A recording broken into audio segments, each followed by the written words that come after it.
New, અહીં પાસે તો સેવ, તો સેવ લખીશું અને નવો વિન્ડો એ દ્રશ્યમાન થાય છે. ફરીવાર આપણે વ્યૂમાં જઈશું અને એલ્જિબ્રા પર ક્લિક કરતા એલ્જિબ્રા સ્ક્રીન આપણને જોવા મળે છે. હવે આપણે ફરી પાછું અહીં મૂવ બટન પર જઈએ, ઉગમ બિંદુને મધ્યમાં લાવીએ, ત્યારબાદ ટ્રાન્સફોર્મેશન ઓફ સાઇન ફંક્શન જોવા માટે અથવા એની રચના કરવા માટે આપણે સર્વપ્રથમ કેટલાક ઇનપુટ બારમાં જઈ અને સ્મોલ a બરાબર 1 લખી એન્ટર આપીશું. ત્યાર પછી ઇનપુટ બારમાં b લખી b બરાબર કોઈ પણ અચળાંક નક્કી કરીએ 1.5 લખી એન્ટર આપીશું. ત્યાર પછી c બરાબર 1 લખી અને એન્ટર આપીશું. તો આ ત્રણેય અચળાંકો ફ્રી ઓબ્જેક્ટમાં દ્રશ્યમાન જોવા મળે છે. ત્યાર પછી આપણે સાઇન વિધેય લખવા માટે ઇનપુટ બારમાં f of x equal to a sin of b જગ્યા થોડી રાખીશું, સ્પેસ x પ્લસ c લખીને એન્ટર આપતા આપણને અહીં એક સાઇન વક્ર જોવા મળે છે.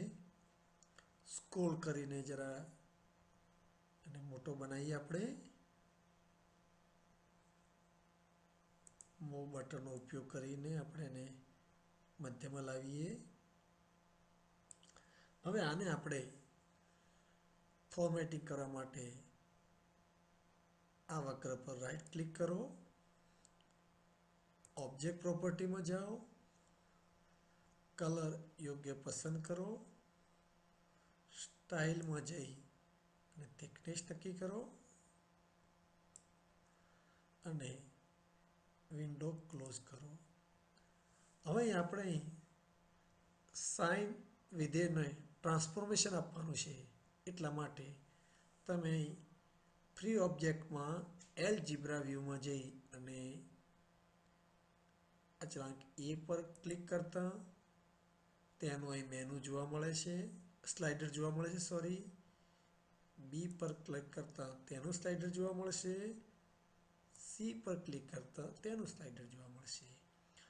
હવે આ સ્લાઇડરનું ફોર્મેટિંગ કરવા માટે દરેક સ્લાઇડર પર રાઈટ ક્લિક કરીએ,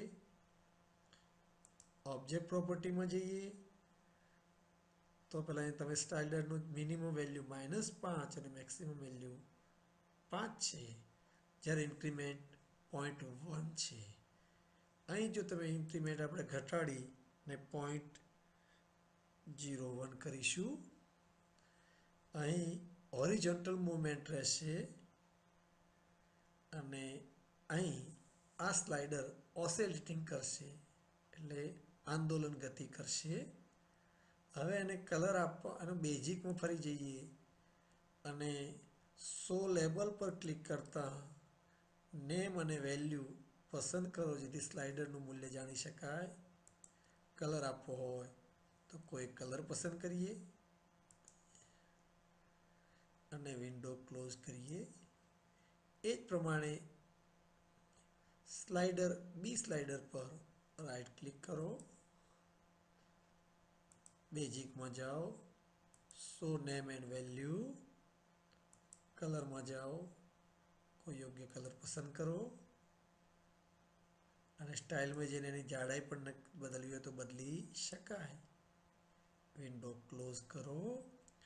ત્યાર પછી ત્રીજા સ્લાઇડર પર જાઓ, ઓબ્જેક્ટ પ્રોપર્ટી, બેઝિકમાં જઈ સો નેમ એન્ડ વેલ્યુ પસંદ કરો,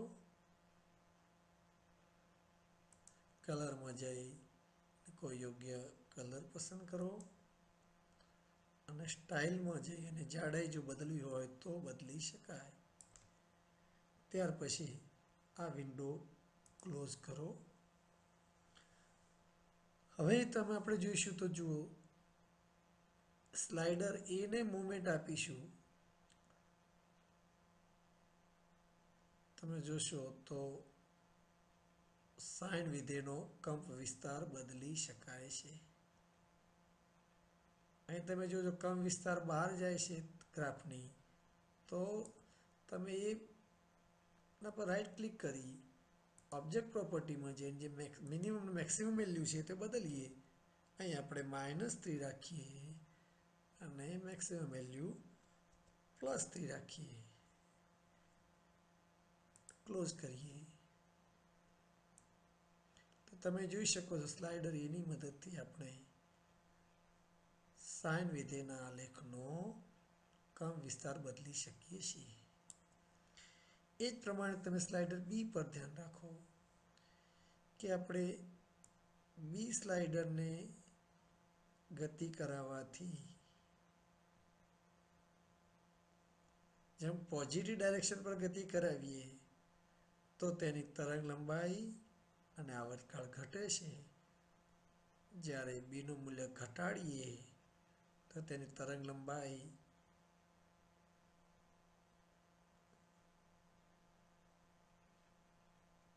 પણ તમે જોશો તો બી બરાબર જ્યારે આપણે 0 રાખીશું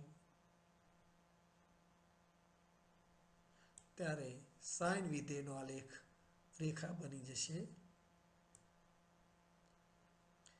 એ જ પ્રમાણે આપણે સ્લાઇડર સી ને મૂવમેન્ટ આપીને સાઇન વક્રને મૂવમેન્ટ આપી શકાય છે. તમે જોઈ શકો તો સ્લાઇડર સીની વિરુદ્ધ દિશામાં સાઇન વક્ર ગતિ કરે છે. આમ આપણે અહીં આ ત્રણેય પેરામીટરોની મદદથી, અચળાંકોની મદદથી સાઇન વિધેયનું ટ્રાન્સફોર્મેશન જોઈ શકીએ છીએ. હવે આપણે એનું નામ લખવા માટે ફરી ઇન્સર્ટ ટેક્સ્ટમાં જાઓ.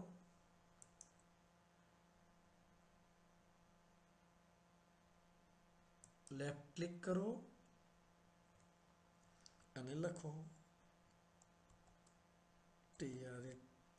ટ્રાન્સફોર્મેશન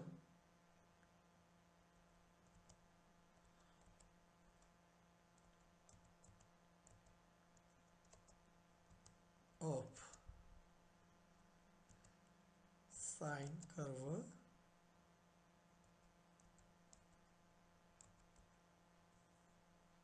ઓકે પર ક્લિક કરો.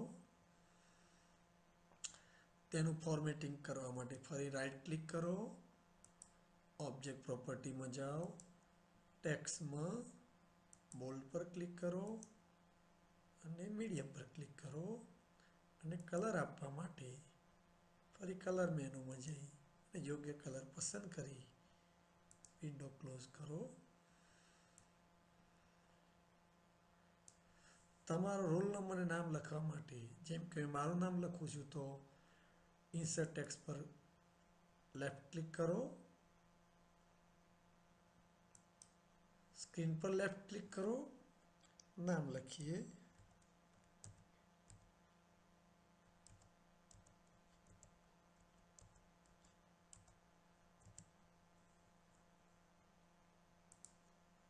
એનું ફોર્મેટિંગ કરવા માટે right click, object property, text, medium, bold, કલરમાં યોગ્ય કલર પસંદ કરો, વિન્ડો ક્લોઝ કરો. આમ અહીં આપણે આ ટ્રાન્સફોર્મેશન ઓફ સાઇન ફંક્શનની એક્ટિવિટી પૂર્ણ થાય છે. અને તમે આપણે સ્લાઇડર ડ્રેગ કરી અને તમે જોશો તો સ્લાઇડર સીને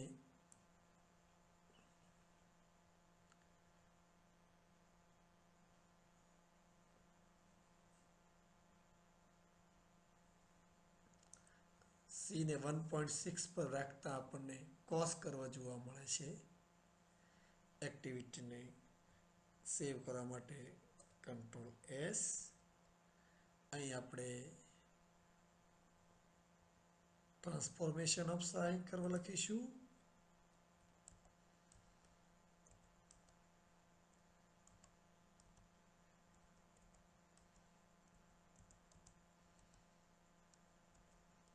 અને ડેસ્કટોપ પર આપણે એને સેવ કરીશું. તમે તમારું પોતાના નામનું ફોલ્ડર બનાવીને એમાં સેવ કરજો.